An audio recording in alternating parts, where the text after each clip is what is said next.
Alright, so ngayong araw ay hindi muna tayo magbomotor dahil dumating na itong sasakyan natin. On the way from Cebu. Yes, tama. Galing pa nga ng Cebu itong sasakyan. At hindi nga pala ito brand new. Ito ay reconditioned unit from Japan Surplus. Short, second hand.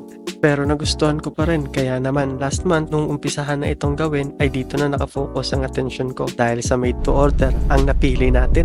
Kaya madami tayong inasikaso simula sa pagpili ng klase ng unit, kulay at konting setup ng accessories. Para pala sa mga nagtatanong, kasama na din sa package yung LTO registration. At dahil all goods na din itong unit natin, pati plaka ay dumating na, dito nga tayo napadpad sa magandang syudad ng Sorsogon. Dahil tayo ay kasalukuyang nagte-test drive. Ang dami na nating sinabi, ano nga ba itong unit natin? So ito nga.